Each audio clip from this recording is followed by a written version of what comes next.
What's going on, everybody? Super Saiyan Paul here, back at it again. Today we just saw Dragon Ball Super episode 130 drop. We're about to dive into some major spoilers here, but the episode nonetheless, titled An Unprecedented Super Showdown, the Ultimate Survival Battle, just aired, and man, oh man, yet again Dragon Ball Super has come through. This episode had one of the biggest shock factors of all, and it was hinted earlier on, so I'm about to dive into what just shocked us in this episode. They're still pulling tricks out of the bag, and I had a feeling that this spoiler right here that everyone looked over could have been true. Now, what we saw here was, as predicted, it was a fight between Goku and non-stop combat. I think that for an episode, this had like the least amount of dialogue in some of these past few episodes, or if not in most of the series at all. It was just raw combat, non-stop. And like I said before, there was some flashbacks that Jiren had back to why the reason why he's fighting and his parents and stuff like that. It wasn't as much as we'd have expected, but we got some more characteristics out of Jiren. So a lot of the things that we also noticed is that they are really showing this off as the final battle. There was a moment where Goku and Jiren just going back and forth and all of these things, and they actually recapped a lot of old school Dragon Ball stuff and Dragon Ball Z with all the way up to, I think, the androids. I remember it was just a flashback from Dragon Ball, then it was Vegeta's flashback, then Frieza, then the androids. But other than that, yo, Goku is in complete control of the fight during this episode. Like, and honestly, there were some moments where he got knocked back, but while Goku was in mastered Ultra Instinct, he was connecting with almost every attack. And remember the attack from 110 where he jumped off the middle center pillar, the timestamp thing, and he launched at Jiren with the punch. Goku actually managed to connect with Jiren this time, and it did not fail. It was really interesting to see how far his power had grown. Mastered Ultra Instinct was destroying Jiren. Goku was in complete control of the fight.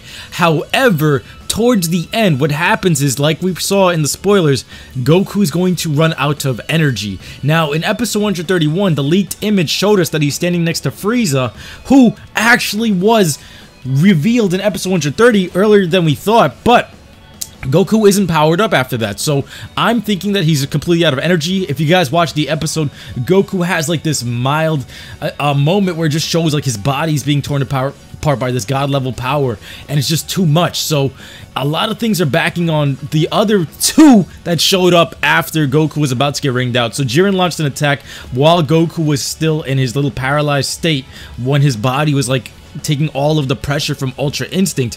Jiren didn't necessarily want to do this, but Jiren was literally on the ground right before Goku was about to do this attack, and Belmod was pressuring to, because if he didn't, Jiren was really going to lose this fight. Jiren was not going to defeat Ultra Instinct at all. Mastered Ultra Instinct was wiping the floor with Jiren, and he literally had no chance.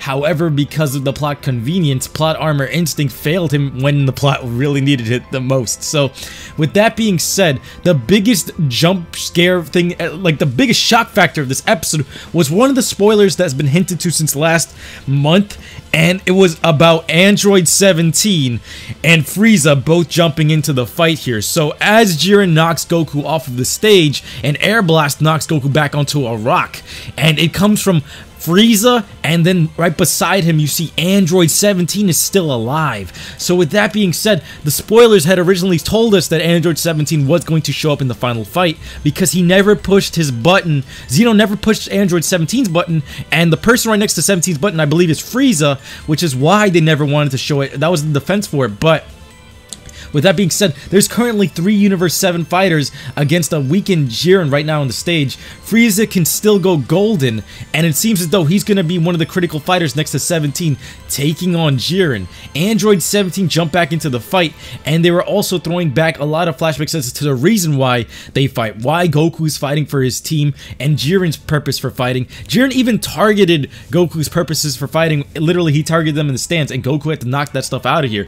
Now, as for the fight, I gotta say, that back and forth animation and non-stop battling was just an eye miracle. Like, it was eye sex right in front of my face. Like, it was amazing to watch all of this. And not only that, the music. They basically edited the animation and the fighting to go along with the music to the point where it looked almost like an AMV. I was so freaking hyped when I saw all of this go down in front of me, and as a final battle, I gotta say that's some A+ material.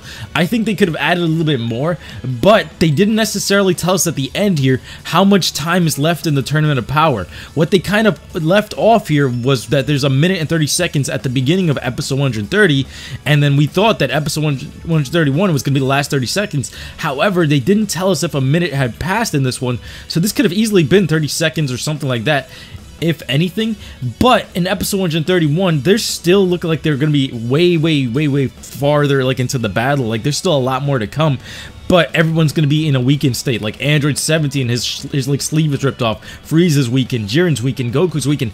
Everyone is really about to drop. And the thing here is that Jiren, how much does he have left to take these guys on with? Because I don't necessarily see Goku jumping back into Mastered Ultra Instinct, especially after what we had just seen with Goku's body just being torn apart by the entire transformation. It's similar to what happened with the old school Kaioken techniques. However, this one looked like it had way more worse of a toll on his body. Now, when I first watched it, I immediately thought that Frieza was going in for the betrayal role and taking down Goku, because when Goku's body is being torn apart, it has like this purplish look to it, like this purplish attack look, similar to Frieza's coloration, and it just fooled me for a second. But that moment when you saw 17 come back onto the stage, it was just so freaking epic to see that we had original spoilers for this with him jumping back into the fight, but everyone ignored it. And I thought nobody believed that he was actually alive, but there was some people that did. And it's amazing to see that there's 3 of them left in the stage. The MVP of the tournament, 100% confirmed, is Android 17, because yet again, not only did he push Goku and Vegeta thus far, it's just that he's still in here, like from beginning to finish, and this guy is coming in the final battle. If you guys have seen the episode, make sure you guys check it out if you guys haven't. If you guys have seen it, tell me in the comment section below which moment caught you off guard, which moment was your favorite part of the battle, and what could have done to improve if it was even possible, because I think they did probably the best they could have done with this fight. One of the things that really stood out to me was when Jiren launched his Awarida at Goku, and Goku just blocked at the very beginning. Like, Goku's ferocity in that first part of the fight was just amazing.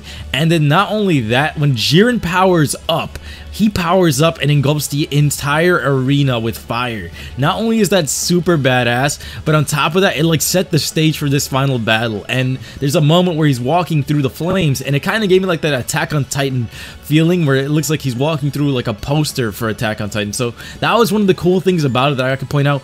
Overall, as an episode, I gotta say, I think it delivered on all the fronts I expected it to, and then that shock factor of 17 being in the ring. I would probably have to give this episode a 9.5 to 10.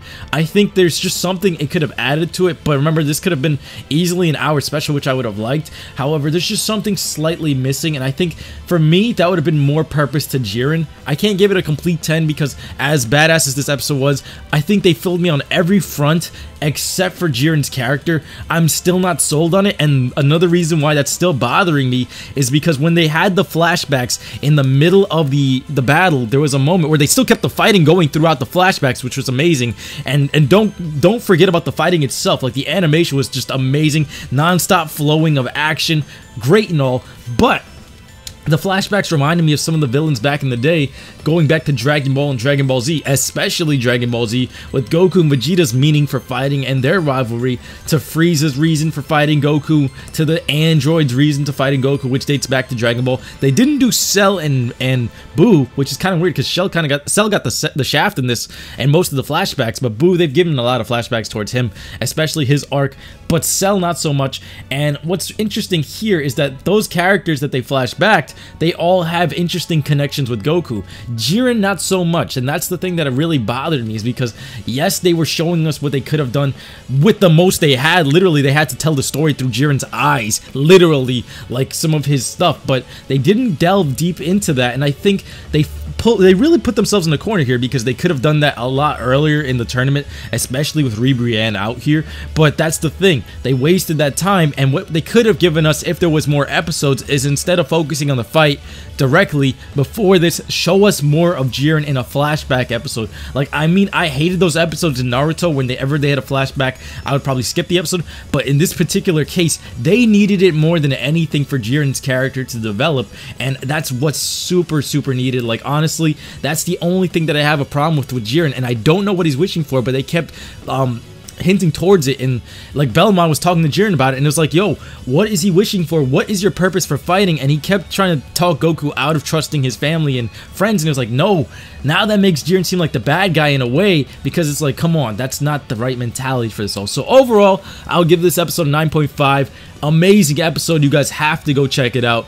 Super epic. Smash that like button, subscribe, as well as turn on notifications. I'll be seeing you guys next time. Take care when we have the breakdown. Peace.